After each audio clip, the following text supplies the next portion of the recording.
থাম ভাই, আর কত? নিজের উপর কি এইটুকু বিশ্বাস আছে? নিজের উপর 100% বিশ্বাস রাখো এবং ভাইয়ার উপর জাস্ট 1/3 রাখো।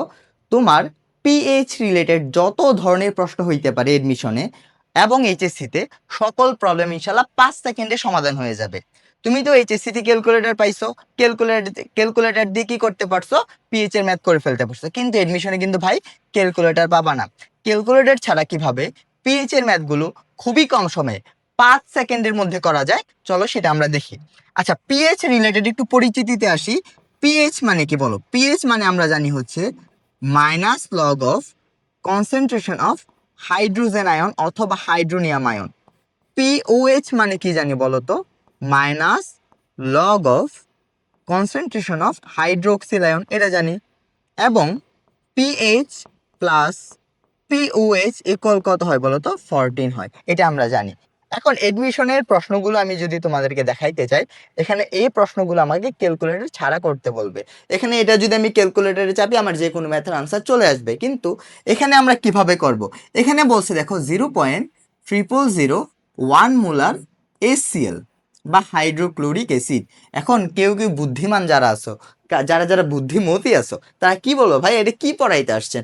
আমরা তো এই ট্রিক্সটা জানি। যদি দশমিকের পরে 1 থাকে, যত মানে দশমিকের পরে যত ঘর তার পিএইচ হয় কি তত হয়। তাহলে দেখো এটা কাদের জন্য প্রযোজ্য? মনোপ্রোটিক অ্যাসিড। এখন অনেকের প্রশ্ন জাগতে পারে, ভাই মনোপ্রোটিক অ্যাসিড কি? যে সকল অ্যাসিড থেকে একটা মাত্র প্রোটন যাইতে পারে বা প্রোটন দান করতে পারে তাদেরকে বলা হয় মনোপ্রোটিক অ্যাসিড। এখানে HCl, এখান থেকে একটা প্রোটন যাইতে পারে, সো এটা একটা কি? মনোপ্রোটিক অ্যাসিড, তাই তো? যদি আমি এখানে পিএইচ বের করতে বলি, পিএইচ কি হবে? দেখো দশমিকের পরে 1 আছে, কত ঘর আছে দশমিকের পর? একটা, দুইটা, তিনটা, চারটা, তার পিএইচ কত হয়ে যাবে? 4। এটা একদম ইজি একটা ট্রিক্স, এটা সবাই পারি, কিন্তু এটা দিয়ে খুবই কম প্রশ্ন আসে, মেডিকেল এটার প্রশ্ন আসে। যদি আমি এখানে আসি, দেখো এটা সালফিউরিক অ্যাসিড। সালফিউরিক অ্যাসিডের মধ্যে তুমি যদি লক্ষ্য করো, এখানে প্রোটন কয়টা? 2টা, মানে এটা একটা ডাইপ্রোটিক অ্যাসিড। এখান থেকে 2টা প্রোটন যাইতে পারে, মানে 2টা প্রোটন বের হয় আর হচ্ছে সালফেট আয়ন তৈরি হয়, এটা তো আমরা জানি, তাই না? এখন এটার কনসেন্ট্রেশন বা ঘনমাত্রা কত দেয়া আছে? 0.0005 মোলার। ঘনমাত্রা দেয়া আছে 0.0005 মোলার। এখন এটা তো আমরা কি জানি? পিএইচ কি? একটা একটা প্রোটনের ঘনমাত্রা, এখানে 2টা প্রোটন আছে, এটাকে আমি 2 দিয়ে গুণ দিয়ে দিতে হবে, যেহেতু আমার ডাইপ্রোটিক অ্যাসিড, বুঝতে পারলাম? 2 দিয়ে যদি গুণ দেই তাহলে তার কনসেন্ট্রেশন কত হবে? এই গুণ আবার কেউ কেউ পারবে না। দেখো 5 দুগুণা 10, আমি জাস্ট 10 লিখে দেব, তারপরে এই পাশে 2টা শূন্য। ওকে, এই পাশে হচ্ছে আমার 2টা শূন্য দিয়ে দিলাম। এখন কত ঘর পরে দশমিকটা ছিল? দেখো 1 2 3 4, 4 ঘর পরে দশমিক ছিল। 1 2 3 4, 4 ঘর পরে দশমিক দিয়ে দিলাম। দেখো তো এখন দশমিকের পরে তুমি 1 পেয়ে গেছো, কত ঘর? দশমিকের পর কয়টা ঘর আছে 1 পাওয়ার জন্য? 3টা। 1 2 3, তাহলে এই অ্যাসিডের পিএইচ কত হবে? 3 হবে। এই অ্যাসিডের পিএইচ হবে আমার 3। ক্লিয়ার? তাহলে এটা আসলে তো সরাসরি পারবো, আর যদি একটু ঘুরাই দেয়, ডাইপ্রোটিক দিয়ে দেয়, তখন আমরা এইভাবে করে ফেলবো। ক্লিয়ার? পরে এই প্রশ্নটাতে আসো, 0.005 molar calcium hydro oxide. Calcium hydro অক্সাইডের কি বের করতে বলছে? পিএইচ। তোমার মনে রাখতে হবে, ভাইয়া ক্যালসিয়াম হাইড্রো অক্সাইড কি অ্যাসিড নাকি বেস? ক্যালসিয়াম হাইড্রো অক্সাইড কিন্তু অ্যাসিড না, বেস। বেস থেকে কি আমি পিএইচ পাবো? না, বেস থেকে আমি প্রথমে কি পাবো? পিওএইচ পাবো। বেস থেকে আমি প্রথমে কি পাবো? পিওএইচ। পরে পিওএইচ থেকে আমি পিএইচটা বের করতে পারবো। তাহলে আমার এখান থেকে কি আসবে? যেহেতু হাইড্রোক্সিল আছে, আমার হাইড্রোক্সিলের কনসেন্ট্রেশনটা আসবে। তাহলে দেখো ক্যালসিয়াম হাইড্রোক্সাইড কেমনে ভাঙে, এটা তো সবাই জানো। এখানে হচ্ছে ক্যালসিয়াম 2+ হবে আর হচ্ছে 2 হাইড্রোক্সিল হবে, 2 হাইড্রোক্সিল মাইনাস হবে, তাই তো? তাহলে 2টা হাইড্রোক্সিল, এটার ঘনমাত্রাকে আমার 2 দিয়ে গুণ দিয়ে দিতে হবে। কনসেন্ট্রেশন কত আছে? 0.005 মোলার, এটা দেয়া আছে। যদি আমি 2 দিয়ে গুণ দিই তাহলে 10 হয়ে যাবে, 10 হয়ে যাবে। তাহলে এখানে একটা দশমিক। তাহলে দেখো লক্ষ্য করো ভাই, দশমিকের পরে 2 ঘর, দশমিকের পরে 2 ঘর, 1 পাইতে হলে 2 ঘর যাইতে হয়। তাহলে এটা পিএইচ না, কিন্তু এটা কি হবে? পিওএইচ কত হবে বলো তো? 2 2। কিন্তু আমাকে তো বের করতে বলছে পিএইচ। তাহলে আমরা কি জানি? পিএইচ প্লাস পিওএইচ ইকুয়াল কত হয় বলো তো? 14 হয়, 14 হয়। তাহলে আমার পিএইচ কত হবে? 14 মাইনাস পিওএইচ এর মান 2, 2 ইকুয়াল হয়ে যাবে 12, 12।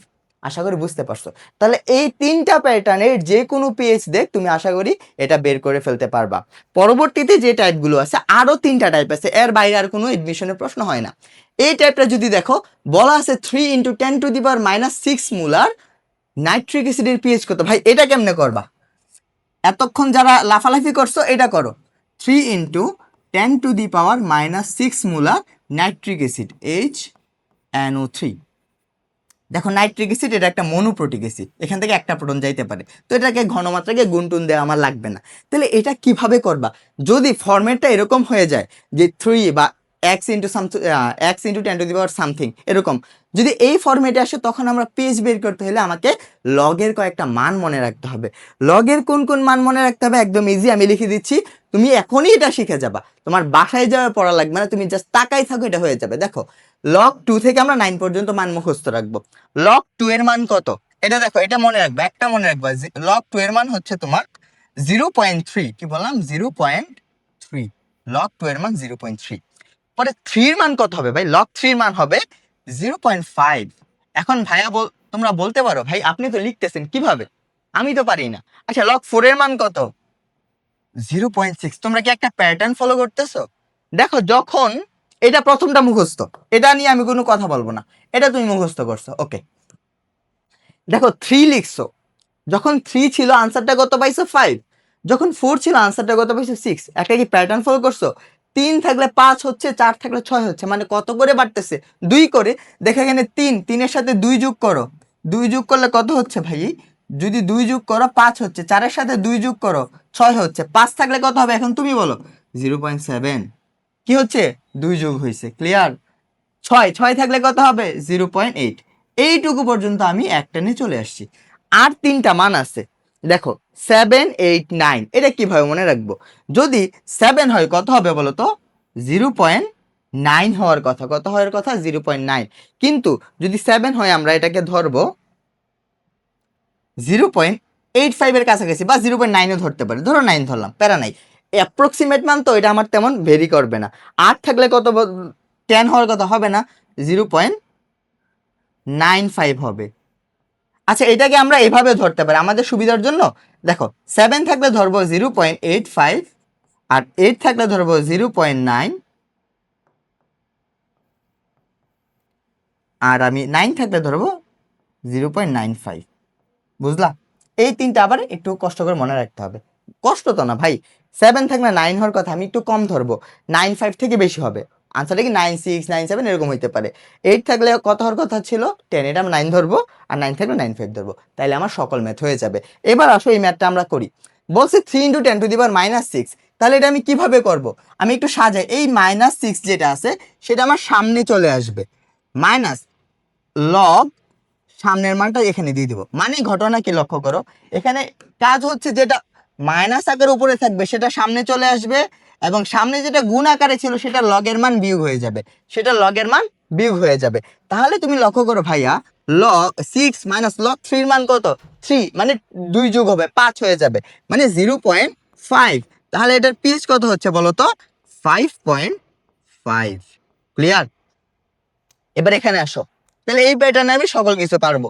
এখানে আরেকটা ম্যাথ দিছে 0.003 মোলার সালফিউরিক অ্যাসিড। এখন একটা জিনিস লক্ষ্য করো ভাই, এটা কিন্তু ডাইপ্রোটিক অ্যাসিড, এখানে কিন্তু আবার 2 দিয়ে এটার ঘনমাত্রাকে গুণ দিতে হবে, এটার ঘনমাত্রাকে কিন্তু আবার 2 দিয়ে গুণ দিতে হবে। তাহলে আমি ঘনমাত্রাকে 2 দিয়ে গুণ দিয়ে দিই, 0.003 × 2, তাহলে 6 হয়ে যাবে, আর এখানে 2টা শূন্য আছে, মানে 0.006। এখন এটা তো ভাই 1ও না, 1 হইল না, তাহলে দশমিকের পরে কত করো? এইভাবে তো পারলাম না, এই ফরম্যাটে তো হইল না, তাহলে কি করব ভাই? না হোক, এটা তো আমরা এই ফরম্যাটে বানাইতে পারি। কিভাবে বানাইতে পারি লক্ষ্য করো, একে আমি দশমিকে ওই 6 এর পরে লিখতে যাচ্ছি, তাহলে 6 ইন্টু, তাহলে কয় ঘর সরাচ্ছি? 3 ঘর, 10⁻⁻3। ক্লিয়ার? বুঝতে পারছো? এই দশমিকটাকে আমি এখানে লিখতে যাচ্ছি, তাহলে দশমিকের পর 0 থাকা না থাকা সেম কথা, তাহলে কত ঘর সরাইলাম? 1, 2, 3, তাহলে 10⁻⁻3 বা 1000 দিয়ে ভাগ দিয়ে দিলাম। ক্লিয়ার? তাহলে এটা দেখো এই ফরম্যাটে চলে আসছে, 3 × 10⁻⁻6, 6 × 10⁻⁻3। তাহলে কি হইতো বলো তো? যেটা -10⁻⁻3 মাইনাস থাকতো সেটাকে সামনে নিয়ে আসতাম, এই হচ্ছে আমার 3, মাইনাস লগ কতর মান বিয়োগ হবে? লগ 6 এর মান। তাহলে 3 মাইনাস লগ 6 এর মান কত? 6 থেকে 2 8, 0.8। তাহলে কত হচ্ছে দেখো তো? 2.2। এটার পিএইচ কত হবে? 2.2। বুঝতে পারলা? একদম ইজি না? লাস্ট প্রশ্ন।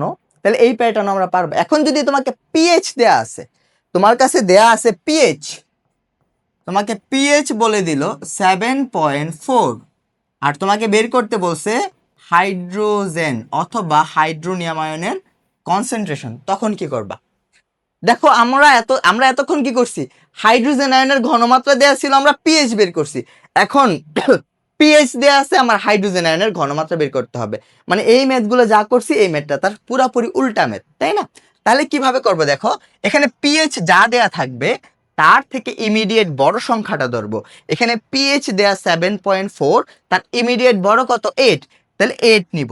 এখন কথা হচ্ছে 8 নিলাম, 8 এটা কি 8 ছিল না? 7.4। 8 থেকে কত বাদ দিলে 7.4 থাকে বলো তো?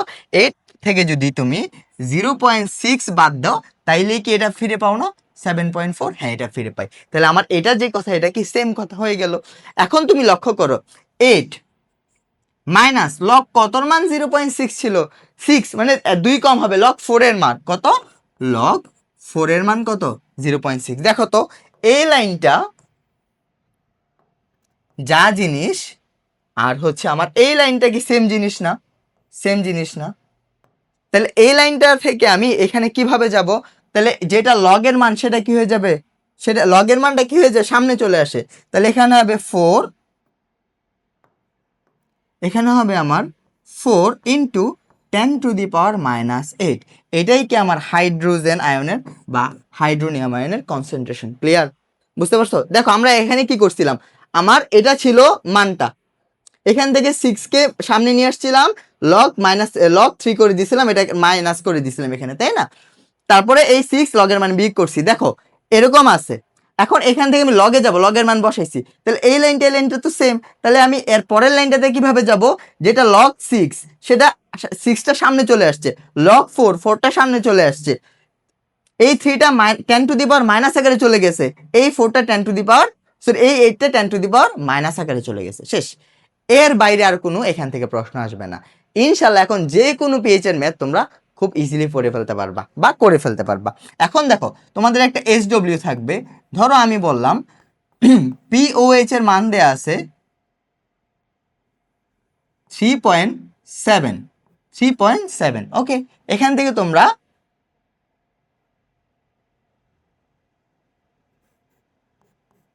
হাইড্রোজেন আয়নের কনসেন্ট্রেশনটা বের করবা। এটা একটা SW থাকলো। তাহলে সকলেই ভালো থাকো, তোমাদের সাথে দেখা হবে পরবর্তী একটা ভিডিওতে। আসসালামু আলাইকুম।